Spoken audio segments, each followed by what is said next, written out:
I'm watching. We are live for 10 seconds. Nobody has joined yet. That's a bit sad. Yes, we are back. We are back.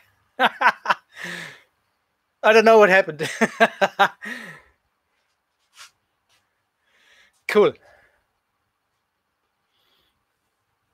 That is amazing. I just need to work on this lighting situation. The light is really bad.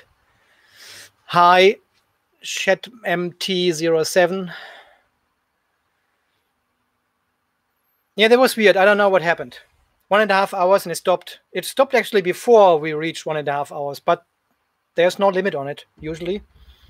But this is the stock YouTube live software on the website I'm using. So I'm not sure. This might be a little bit buggy or so. Yeah, it could be. We will see in 1.5 hours. If it stops again, we know it's the 1.5 hour limit.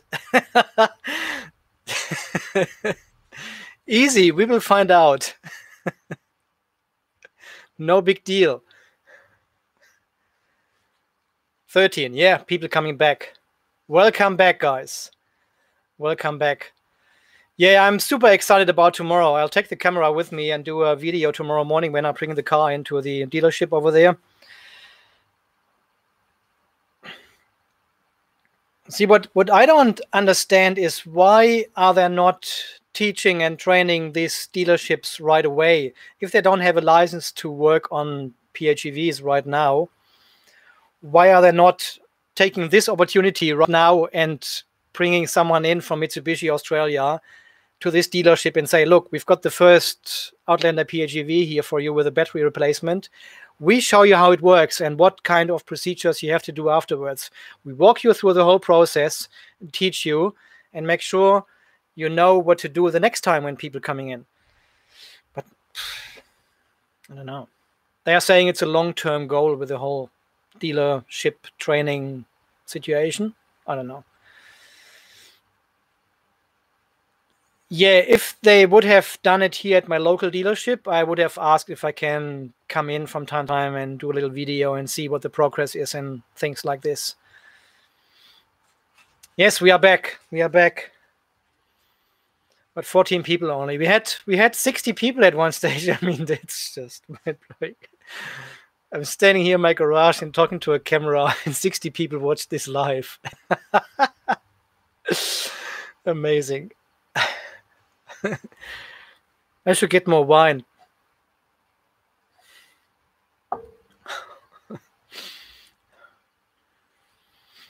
Yes, they would let me film in there because I know this local dealership pretty well here, and I know the foreman who is working on the PHEVs. So probably I give them the little camera, my little cubicle, I don't have it here, my little camera, and say, look, if you don't mind, take some videos in between and show everyone what you are doing while replacing the battery. But it's not being done here. They're shifting the whole situation to a dealership in Toowoomba now, which is insane.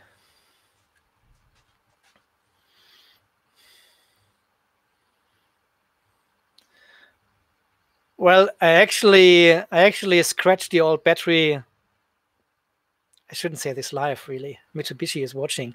I put a scratch on the old battery chassis at a certain place. So when the new one comes back, I hope this scratch is not there anymore. Otherwise, they are in deep shit, really. They are in deep shit. Yes, a hidden camera. Someone said this before, maybe like a dash cam or an inside camera which turns on.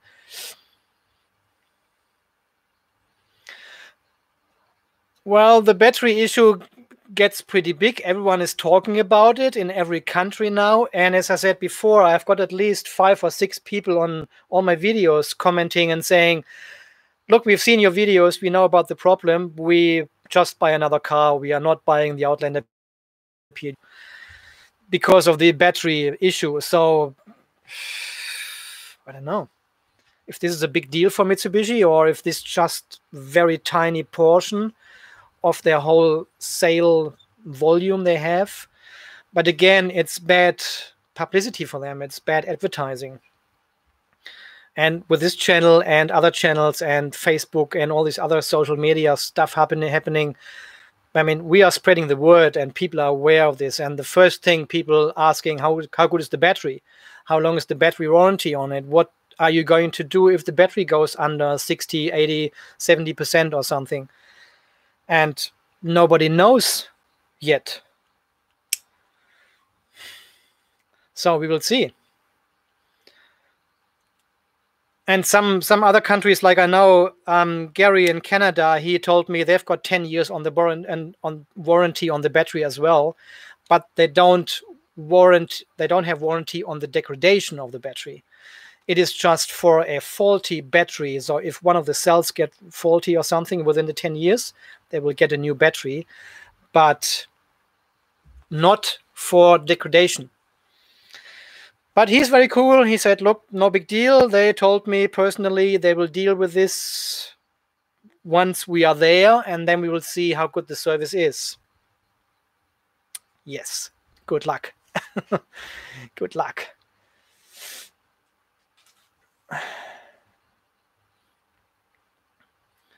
So, yeah, that's right. Yeah, the whole dealership situation is just insane.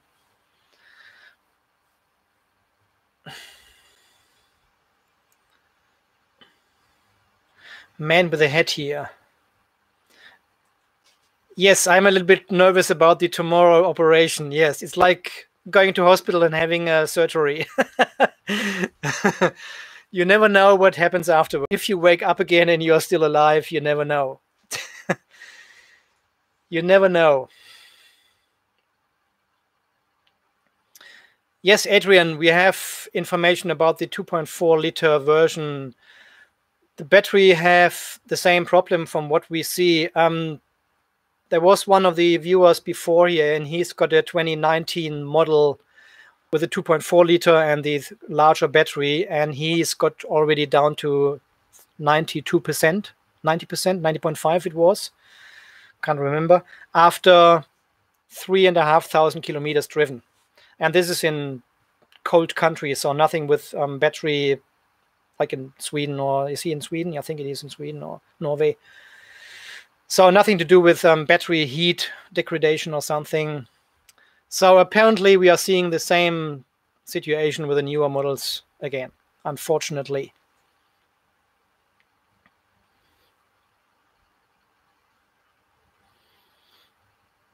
Yes, my battery is down to 70.5% state of charge, and they are going to replace the battery because we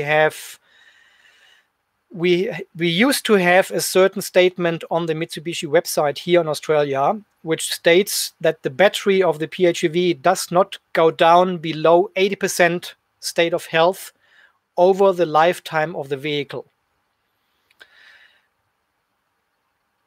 Well, and we approached Mitsubishi Australia with this statement and say, look, you have promised the battery does not go down below 80%. And here we are at 75%, 70%, 65%, what we see in other PHEVs here. And now they are replacing the battery. We will see what kind of outcome this will achieve.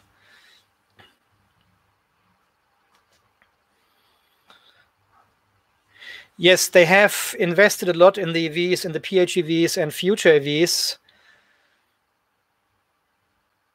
And they acknowledge, they're saying electric driving is definitely the future, and we are 100% committed to support this PHEV and EV situation in the future.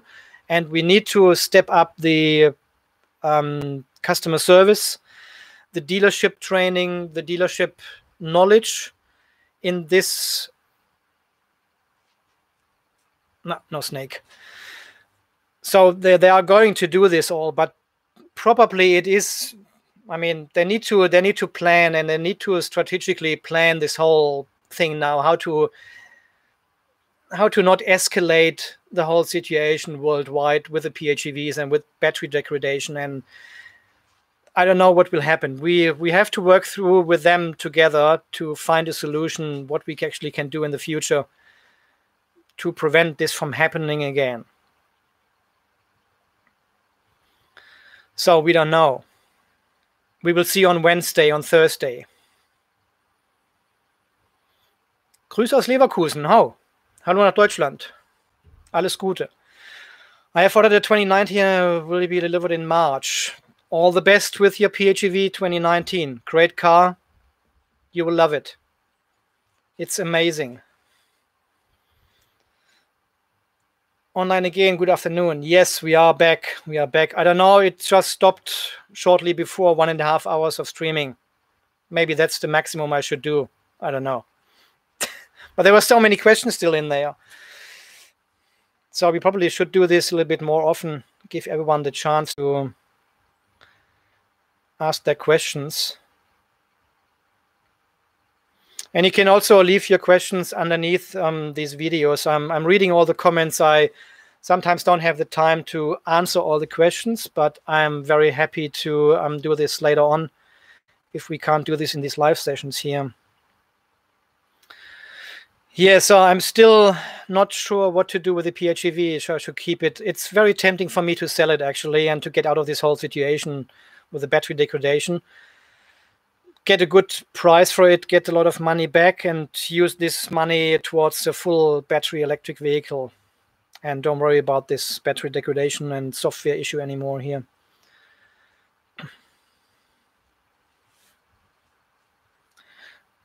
Well, they have done only one battery smoothing in my car. No, they actually didn't.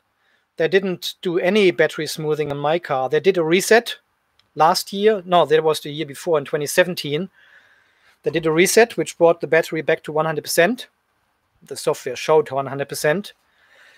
And they did a DB cam in October, November or something after 1 year. And it showed exactly the same state of health as the PHEV Watchdog. So it was 100% the same figure on their device, on their original Mitsubishi device, as it has shown on my app on the mobile phone.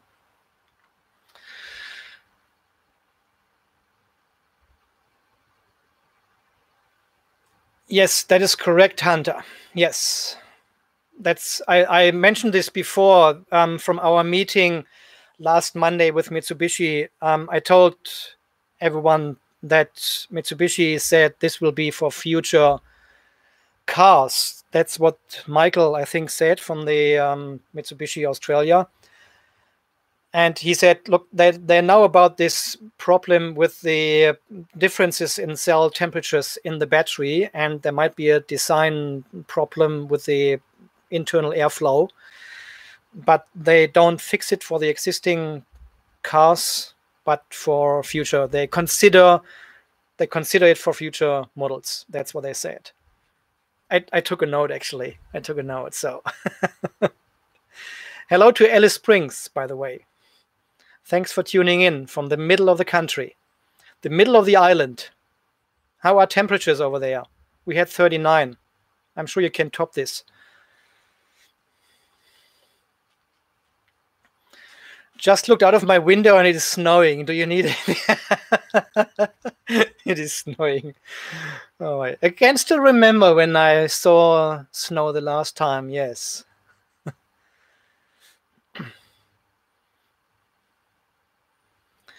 Yes, Peter, I should sell my PHEV. You need an EV. Unfortunately, you don't understand hybrid meanings. What do you mean with I don't understand hybrid meanings?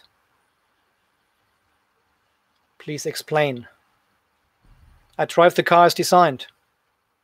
It always starts in pure EV mode, and it drives until the battery is depleted, and then goes in hybrid mode. We had frost on the car window. 44, Hunter, you're kidding. Oh, God. Wow. All right, 44. That's a bit more.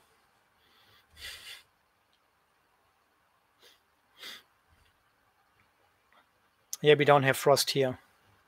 In wintertime, probably we get about 3 to 5 degrees Celsius here. That's the maximum it goes down. So sometimes we've got a little bit frost in the valley. You can see a little bit white stuff on the grass and everything. -20 in Sweden. Sure. It's a 64 degrees difference. But there's no frost here. We can keep all the garden hoses just outside, and they're full of water, and nothing happens. And there's no insulation around the water pipes here anyway. They're coming out of the ground and going into the house. There's no insulation or something around it.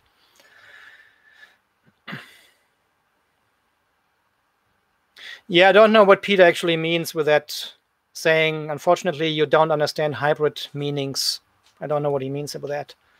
As I said, when you turn on the car, it starts in pure electric mode, and you drive electric.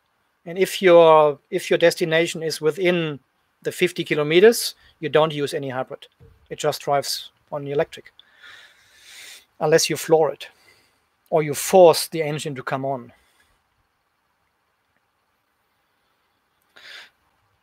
The PHEV actually has the best AC air condition of any cars. Yes, that is right, Dave.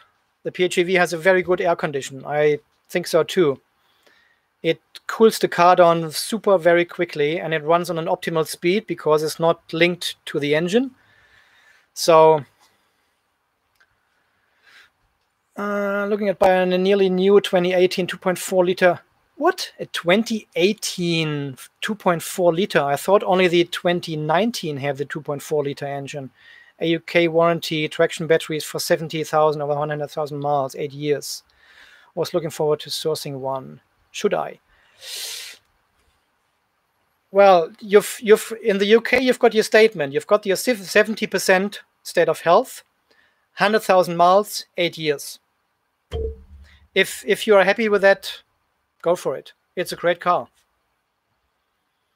I mean, I'm at 70.5% at the moment, and I can, in the city, I can potentially do 35 kilometers, which is in miles. Can someone let Adrian know about the miles? That's probably 22 miles, 20 miles. I don't know exactly. Well, Peter, I turn it on and it starts in VV mode. Do you want me to start the engine then, or what do you want me to change in my behavior to drive the PHEV? What is your suggestion to do that?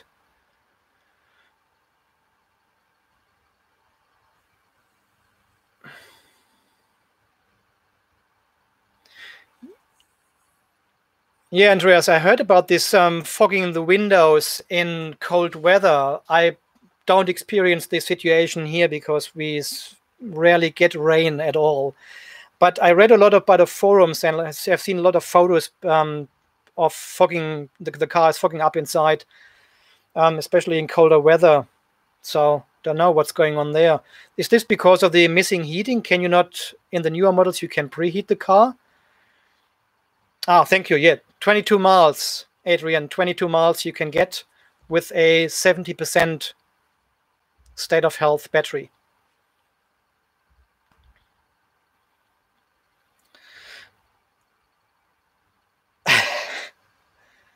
Don't charge it up all the time from your wall charger.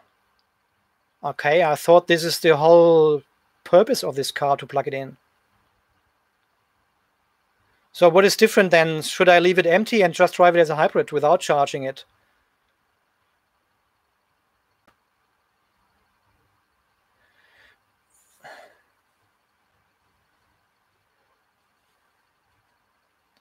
No, it's not. Okay. Then apparently everyone does it incorrectly. Where do you get this information from? Or what is your background saying that don't plug in the hybrid? And when do you plug it in? Only occasionally, or?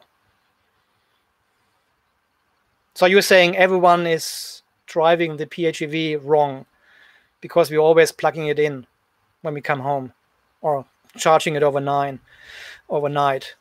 Interesting theory.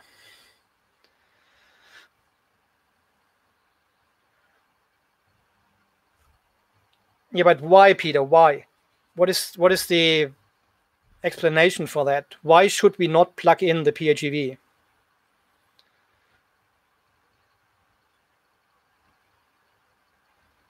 It's sold in 2018, but a 2019 version. Okay, 22 miles will do 90% of my driving, then covers. Get it, Adrian? Like, I would get one. If you do 22 miles for commuting or something, that's fine. This will last you forever. You got 8 years warranty on it, 100,000 miles and 70%. Yeah, I would probably get one then. Not all the time. So every second time only, every second day. So run the battery down and then drive it as a hybrid and then plug it in the next day again, or what's the deal with that? Interesting theory. Yes, we're buying a plug-in car, but we don't plug it in.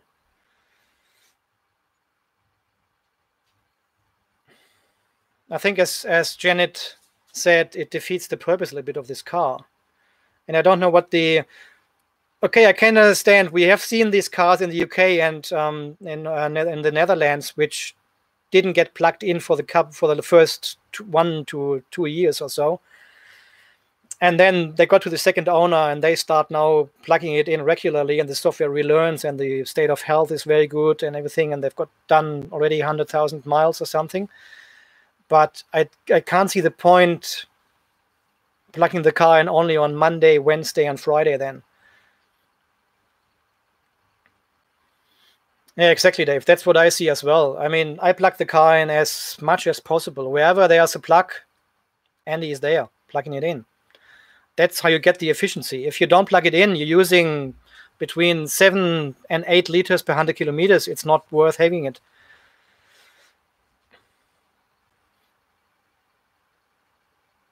Yeah, that's right. What's the point of a PHEV then?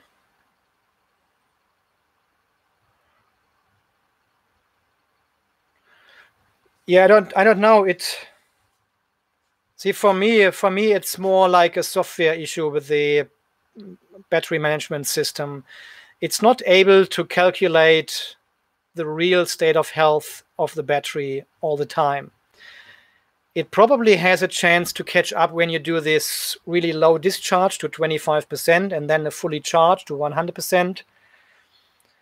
And the more capacity you can recharge in the battery, the more it is able to learn what the full capacity may be. But if this is the case, the battery is totally, or the software is totally broken. You can't. I think the old Mitsubishi i-MiEV, the smaller compact really car, they had this in their manual. Look, you have to do this every 2 or 3 months with the car to relearn the capacity of the battery. But there's nothing in the PHEV manual, definitely. And I don't see the point. This is clearly acknowledging that there's a software problem with the car if you need to do this from time to time. And if this is necessary, why is the dealership not doing it when the car is in service there once a year? Why are they not running a special procedure on their MUT, the device, and calibrating the software with the battery, like the DB cam does, for example? Why is the DB cam not a service item included in every service you do for these cars? Which, well, I don't know. Using your fuel during the week, electric only. Yes, me too. Weekends might use some fuel. Yep, exactly. Filled tank 2 weeks ago, still have 80%. Yep, same. Same. Deplete the battery at least twice a day. That's amazing. Yeah, I mean, if you drive 40 kilometers to work and then can recharge there and drive 40 kilometers back home, that's amazing. That is pretty good.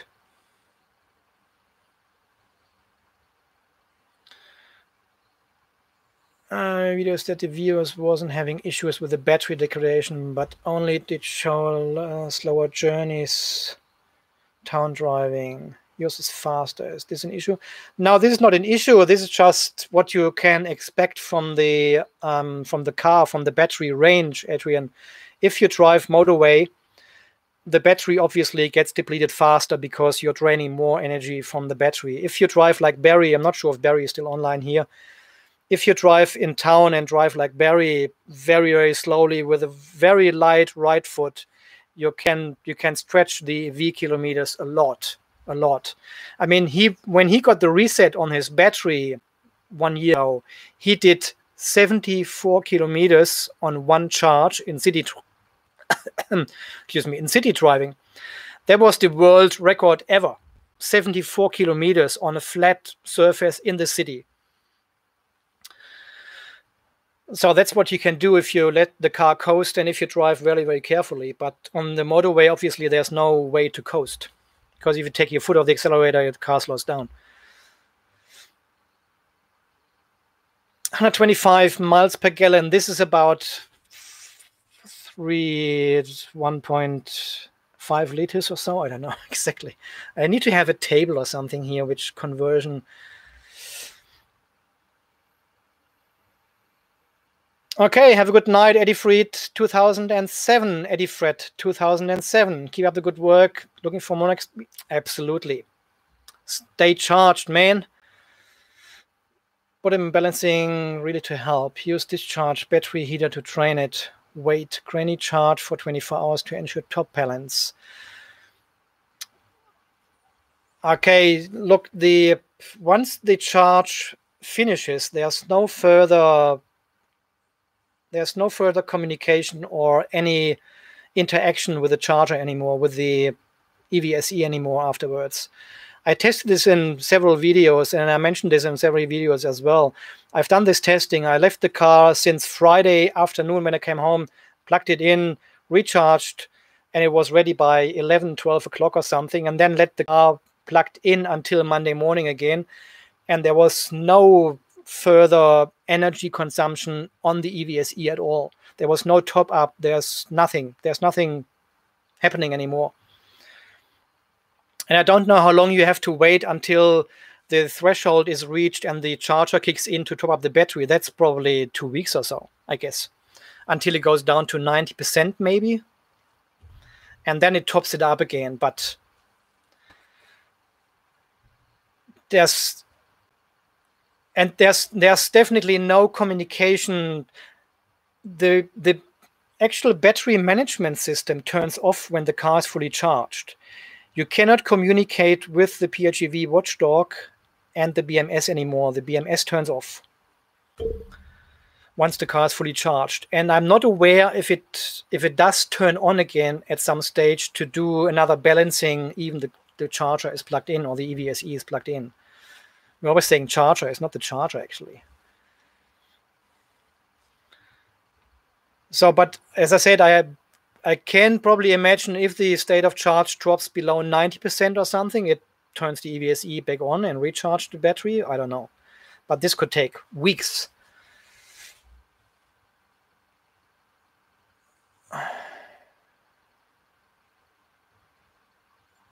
Yes, Dave, that's correct. If you keep your right foot under control and you don't use more than 30 kilowatt of power, which is quite difficult sometimes, you may slow your degradation down.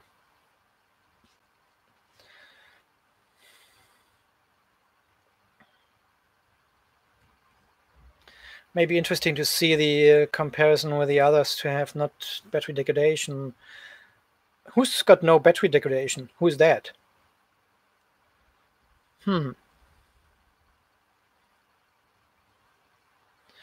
Well, we have all the data in the PHEVWatchdog.net website. If you have contributed to the app and you can log into the website, you've got about 300 cars or so in there, and they're all compared to each other, and you can actually see what the degradation from other cars is and where your car sits.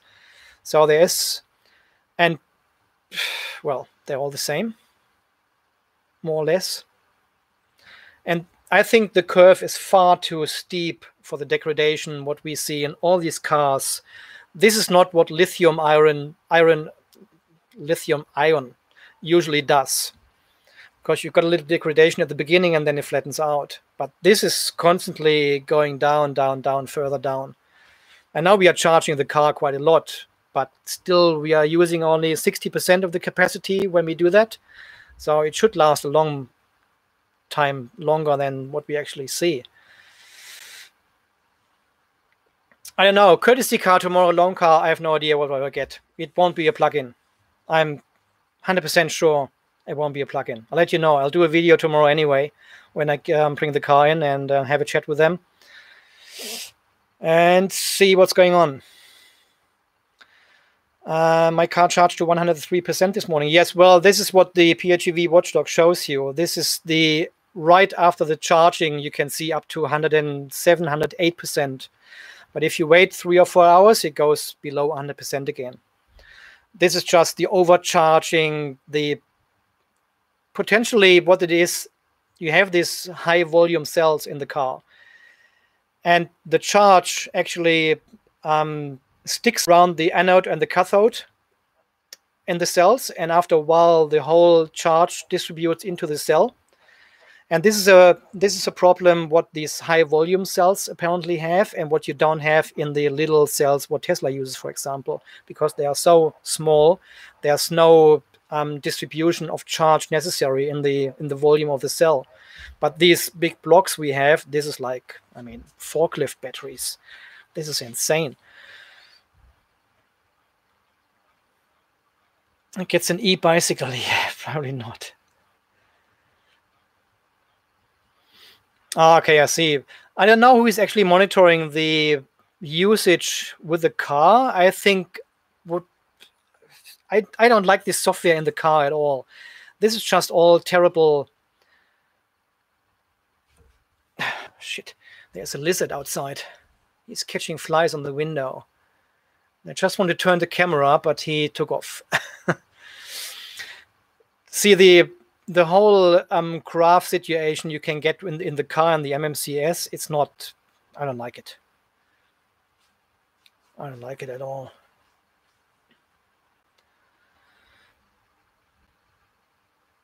Thanks, Adrian. Thanks for tuning in. Great having you on board. If I start the dog directly after charging and complete, yes, it's always above 100. I have the same. And I've checked it with the switchable EVSE with 6 amp, 10 amp, and 15 amp. There's no difference. You get days you are overcharged over 100%, and you get days it's under 100% and it stays there. So we don't know. And Nissan Micra. No, it won't be a Nissan. It will be a Ford or a Mitsubishi. I think they give me the Mitsubishi, what is it called? The new one I had before. Can't remember. Well.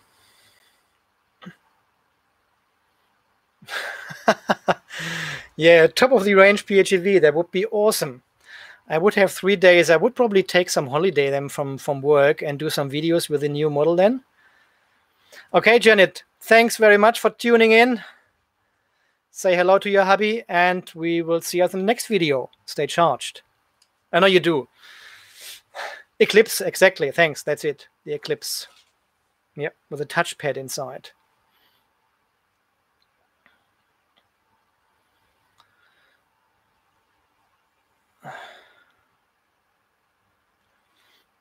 That's only my second full charge at home, so I'm still learning. Oh, so is your car brand new?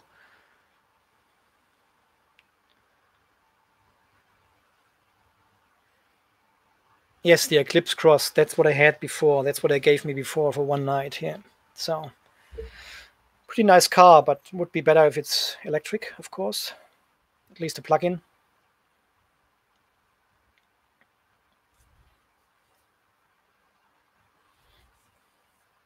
Okay, second hand. Right. Yep. And you're using the standard charger, which came with the car. The charger. I shouldn't say charger, really. You use the standard EVSE, which came with the car. Ah, right, I see. Yes, that's the problem. Yeah. You need more extension cables, man. Get a couple of extension cables out of the balcony, 37th floor or something, and have a couple of extension cables. I've got a 16 amp charger, right. Well.